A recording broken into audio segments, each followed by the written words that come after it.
तहरीक इंसाफ के रहनुमाओं की इमरान खान से मुलाकात नहीं हो सकी। साथ ही 2 हफ्ते के लिए अडियाला जेल के किसी भी कैदी की किसी भी मुलाकात पर पाबंदी लगा दी गई है। सिक्योरिटी का रीज़न हुकूमत दे रही है, मगर तहरीक इंसाफ हुकूमत पर इल्ज़ाम लगा रही है। और जो ख़तरे की बातें गौर खान साहब कह रहे हैं वो तो उन्हीं से जिनकी कस्टडी में इमरान खान साहब हैं, अगर उनकी ज़िंदगी को ख़तरा है। आतिफ खान साहब हमारे साथ मौजूद हैं, सीनियर रहनुमा पाकिस्तान तहरीक इंसाफ। आतिफ खान साहब बहुत शुक्रिया हमें शो में ज्वाइन करने के लिए। आतिफ खान साहब, ज़रा आप भी इमरान खान साहब से मिलने गए, मिलना चाहते थे, नहीं मुलाकात हो सकी। 2 हफ्ते की जो पाबंदी है उसका नोटिफिकेशन आ गया तमाम कैदियों के लिए।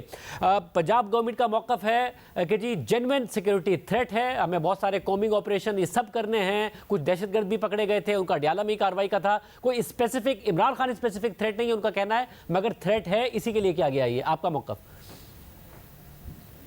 देखें जी, आज पहले भी मैं 4 दफ़ा इस्लामाबाद हाई कोर्ट से ऑर्डर्स लेके गया था, मुझे नहीं मिलने दिया गया। 5वीं दफ़ा मुझे मिलने दिया गया कुछ दिन पहले। आज मैं फिर इस्लामाबाद हाई कोर्ट से ऑर्डर लेके गया था मिलने का, और जेल से बहुत मतलब फासले पर ही सारी मीडिया, सारे लोगों को रोका गया और कहा गया कि जी 2 हफ्ते के लिए, जिस तरह आपने जिक्र किया, पंजाब गवर्नमेंट की तरफ से नोटिफिकेशन आया है। लेकिन सिंपल सी बात है, जो लोग भी अडियाला जेल गए हैं, अडियाला जेल के अंदर एक गेट, फिर दूसरा गेट, फिर तीसरा गेट, फिर जब वहाँ से आप अंदर जाते हैं फिर 3 जगह आपकी चेकिंग, मतलब इतनी सिक्योरिटी है वहाँ पे कि मुझे नहीं समझ आती कि इनको किस चीज़ का सिक्योरिटी का इतना ख़तरा है कि जिसकी वजह से इमरान खान साहब का इस दौरान, जो कि बहुत इम्पॉर्टेंट टाइम है, पॉलिटिकल सारी चीज़ें होनी है, 2 हफ्ते के लिए बंद किया गया है। तो ये मेरे ख्याल में, मुझे लगता है कि ये गवर्नमेंट सिक्योरिटी का बहाना बना के इमरान खान की कम्युनिकेशन वैसे भी तमाम लीडरशिप से तकरीबन ना होने के बराबर थी, अभी उन्होंने बिल्कुल बंद कर दी है। ये मुझे लगता है ये पंजाब गवर्नमेंट का और मरियम नवाज साहिबा का कोई प्लान लगता है। अच्छा, मगर आपको लगता है कंटिन्यू हो सकता है? ज़ाहिर अदालत में आप इसको चैलेंज करेंगे, 2 हफ्ते से ज़्यादा ये ऊपर नहीं जा पाएगा। वो कह रहे हैं कि 2 हफ्ते के अंदर अंदर हमने देखना है कि क्या सिक्योरिटी का खतरा है, और ये उसके ऊपर का मामला नहीं है, ना ही इमरान खान साहब को कहीं और मुंतकिल करने का मामला है। देखिए जी, हम तो ज़रूर अदालतों में जाएंगे, लेकिन ये बड़ी अजीब सी बात है। मतलब ये मुझे समझ में नहीं आती कि एक जेल को, और वो भी पिंडी के अंदर और इतनी हाई सिक्योरिटी एरिया में, वहाँ को भी अगर ये सिक्योर नहीं कर सकते। एक मतलब इमरान खान साहब से कितनी मुलाकातें होती हैं? एक दिन उनका फैमिली का होता है, एक दिन वकीलों का होता है। 6 पर्सनस को एक दिन जाने दिया जाता है, 6 पर्सनस को दूसरे दिन। तो उसमें सिक्योरिटी मतलब करना मेरे हिसाब से तो कोई इतनी बड़ी बात नहीं है। वाहिद मुझे लगता है कि सिर्फ इमरान खान साहब की कम्युनिकेशन को ख़त्म करने के लिए ये हरबा इस्तेमाल किया गया है। और आतिफ खान साहब, आपकी जमात ज़ाहिर है एक प्रोटेस्ट मोड में है, आप लोग आगे भी सड़कों पर एहतजाज, पार्लियामेंट के अंदर एहतजाज, इस सब के लिए तैयारी कर रहे हैं। तो पहले मोहसिन नकवी साहब के वज़ीर दाखिला बनने पर पहले ही एहतजाज कर चुके थे सदर साहब के उन्हें नहीं बनना चाहिए और ये वाज़ेह पैगाम होगा, वो बन गए। फिर आज ये नोटिफिकेशन आना जिसमें पंजाब हुकूमत के साथ साथ मोहसिन नकवी साहब पर भी इल्ज़ाम लगाया उमर अयूब साहब ने। आगे आपकी पार्टी के लिए कोई आसान वक्त देख रहे हैं आप, या एक और मुश्किल वक्त की लहर आने वाली है फिर? देखिए जी, हमारे लिए तो आसानी इस वजह से नहीं है कि इमरान खान साहब अभी तक जेल में हैं, उनकी अहलिया जेल में हैं, हमारे कई लीडरान जेल में हैं अभी तक, और केसेस चल रहे हैं, बशमूल मेरे इतने ज़्यादा केसेस चल रहे हैं। तो हमारा तो मतलब फ़िलहाल तो हमें नहीं लग रहा कि हमें कोई ये रिलीफ देंगे, ना हमें इनसे कोई रिलीफ चाहिए। लेकिन मोहसिन नकवी साहब की आपने जहाँ तक बात की, जो केयर टेकर सेटअप होता है, बेसिकली वो न्यूट्रल, तमाम दुनिया में या पाकिस्तान में भी न्यूट्रल सेटअप होता है। तो अगर वो न्यूट्रल आदमी थे, पहले तो जरदारी साहब के मुंह बोले बेटे थे या उनके बेटे कहलाए जाते थे, अभी अगर शहबाज शरीफ साहब ने उनको इतनी इम्पॉर्टेंट चीज़ दी है, इंटीरियर मिनिस्टर बनाया है, तो इसका मतलब है कि वो तो हमें भी तो पहले ही क्लियर था, लेकिन दुनिया को भी क्लियर हो गया है कि वो न्यूट्रल नहीं थे, वो इनके साथ ही खेल रहे थे। जो ये चाहते थे वही कुछ हो रहा था, और आइंदा भी जो ये चाहेंगे वही कुछ होगा। मगर जो नकवी साहब का वज़ीर दाखिला लगना है, जिनका ताल्लुक ना हो नून लीग से, और आज जब अलीमा खान साहिबा ने मीडिया से बात की तो उन्होंने कहा कि सुप्रिटेंडेंट खुद कहता है कि उन्हें जो ऑर्डर आते हैं वो इदारों से आते हैं, इदारों में ज़ाहिर है वो स्पेसिफिक एजेंसी का नाम ले रही थी। तो उस वक्त के बाद आपको लगता है ये जो कुछ हो रहा है शहबाज शरीफ साहब कर रहे हैं, या आपके जहां मामलात ख़राब हैं वहीं ख़राब हैं और वहीं से कराया जा रहा है? देखें, अब मैं तो ये कहता हूं कि अल्टीमेट बेनिफिशियरी कौन है?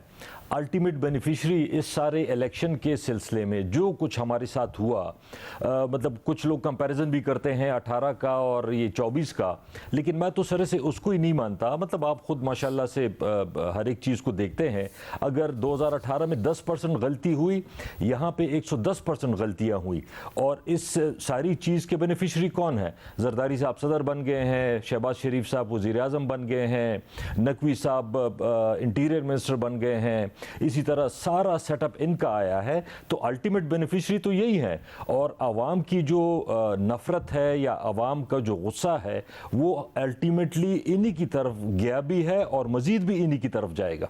अच्छा, फिर मुझे ये बताइए कि आप उन रहनुमाओं में से हैं जो पार्टी के अंदर भी जो इख्तलाफ होता था वो कर देते थे, और इसकी वजह से पार्टी के अंदर भी आपने पॉलिटिक्स भुगती। उसके बाद आप कन्फ्रंटेशन वाले आदमी नहीं हैं, उसके बावजूद आपने सख्ती भी भुगती, केसेस भी भुगते, रुपोशी भी भुगती, तो दोनों तरफ से भुगता है आपने। अब आगे बढ़ने के लिए अपनी पार्टी को क्या समझते हैं आपके, कैसे आगे बढ़ा जाए? क्या रास्ता है जिसको जो आपकी पार्टी को अपनाना चाहिए? देखिए, हमारी पार्टी को तो सिंपल सी बात यह है, मैं पिछले दिनों इमरान खान साहब से मिलने गया था जेल में।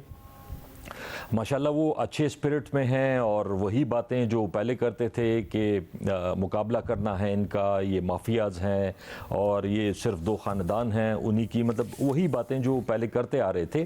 स्पिरिट भी अच्छा था उनका। लेकिन अफसोस मुझे इस चीज़ का हुआ, मतलब पंजाब में एक जलसा नहीं करने दिया गया पीटीआई को, उसके बावजूद बल्ला ले लिया गया, हमारे लीडरान, हमारे वर्कर, सब कुछ। उसके बावजूद लोगों ने वोट दिया, और हमारे बकौल, मतलब हमारे पास जो कैंडिडेट्स के फॉर्म 45 हैं, 180 सीटें तकरीबन हम लोग जीत गए हैं। हो सकता है कुछ कमी बेशी हो, 180 सीटें जीतने वाला जेल में है, और जो मतलब फॉर्म 45 में हार गए हैं, 47 में जीत गए हैं, जो 8 को हार गए हैं, 9 और 10 को जीत गए हैं, वो वज़ीर आज़म बनते हैं। तो मुफाहमत किस चीज़ पे हो? मतलब अगर मुफाहमत होनी भी है तो पहले कोई चीज़ करेक्ट करके आगे चले ना। ये तो नहीं है कि आप मुझसे सब कुछ छीन लें, मेरा मैंडेट छीन लें, मेरी रिजर्व सीट छीन लें, लीडर जेल में है, वर्कर जेलों में है, और कहें कि जी खैर है मिट्टी पाओ आगे बढ़ो। तो इस तरह तो मुफाहमत नहीं हो सकती। अगर जमहूरियत की बेसिक जो डेमोक्रेसी है वो ये है कि अवाम का 5 साल में उनके पास क्या इख्तियार होता है, एक वोट का इख्तियार होता है। तो अगर वो इख्तियार भी उनसे छीन लिया जाए, वो वोट किसी और को दें और वो निकले किसी और का, तो ये इस तरह तो आगे बढ़ना ना मुल्क के लिए बेहतर है ना जमहूरियत के लिए बेहतर है। मगर आपकी नहीं, आप उस पर आगे बिल्डिंग बनाते रहे। मगर आपकी जमात का फोकस उस पर भी होता है कि क्या कन्फ्रंटेशन और मज़ाहमत से रास्ता निकल सकता है? जैसे अली अमीन गंडापुर साहब का की जो तैनाती है उसमें हुआ कि पहले से ही फैसला था, आप जैसे रहनुमाओं को, शराम तरक़ई जैसे रहनुमाओं को कौमी असम्बली का इलेक्शन लड़वाना, ये सब चीज़ें हुई ही इसलिए कि जितने कि इन्हें अली अमीन गंडापुर साहब को वज़ीर आला बनाया जाए, और क्योंकि वो कन्फ्रंटेशन की पॉलिटिक्स लेकर आगे बढ़ सकते हैं। देखिए, बात कन्फ्रंटेशन की नहीं है, बात है उसूल की, बात है जमहूरियत की, बात है अवाम की। कि अगर अवाम, मतलब मैं फिर से कहता हूं कि अगर अवाम को उनका हक, उनका मैंडेट नहीं दिया जाता, वो वोट किसी और को देते हैं, वो निकलता किसी और का है।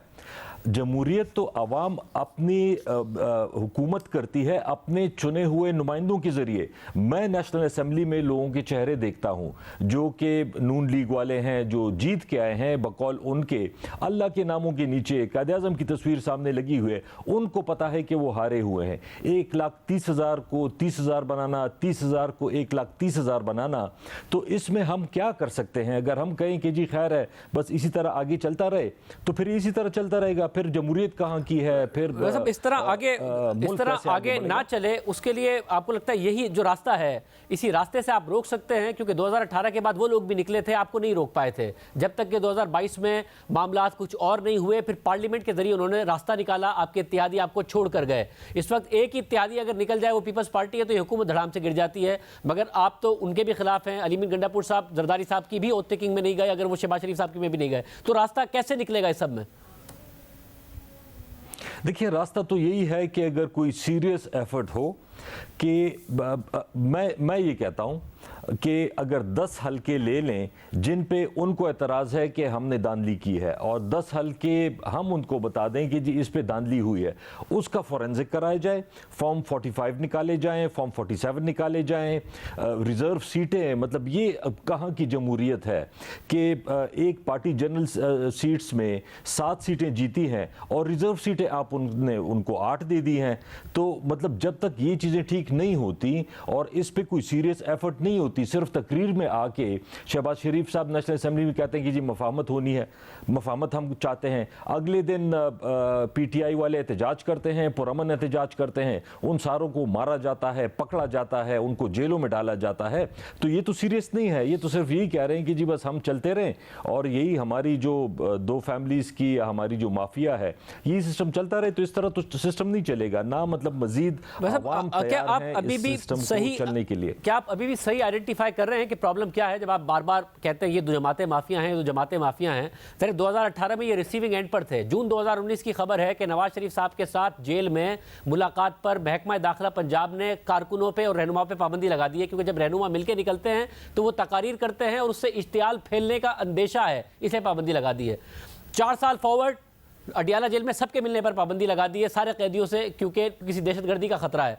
ये 4 साल बाद ये हो रहा है। तो आप क्या सही आइडेंटिफाई कर रहे हैं अभी भी कि माफिया कौन है, प्रॉब्लम कौन है, कहां पर है और किस तरीके से आगे बढ़ना है?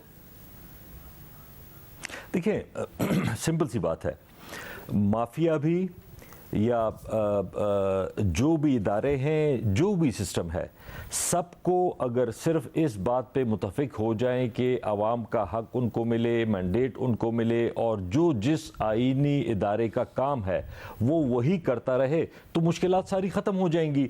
अब इसके लिए ज़ाहिरी बात है कि हम तो रिसीविंग एंड पे हैं, हम तो मतलब ये इनिशिएटिव नहीं ले सकते। हम अगर कोई बात करेंगे, कहेंगे ये आज मैं आपको बता रहा हूँ, अगर हमने कोई भी ऐसी बात की कि जी हम कोई मुफाहमत चाहते हैं, अगले दिन के बयानात आने शुरू हो जाएंगे कि एनआरओ मांग रहे हैं। हम तो एनआरओ किसी से भी नहीं मांग रहे, वो इनकी डीड से पता चलेगा कि ये वाकई कोई परमानेंट हल की तरफ जाना चाहते हैं या सिर्फ ये टाइम गुजार के अपनी हुकूमत को तूल देना चाहते हैं। तो ये इनिशिएटिव इन्होंने लेना है और हम फिर उस पर गौर करेंगे कि वो वाकई वर्केबल है या सिर्फ ये जुबानी जमा खर्च कर रहे हैं।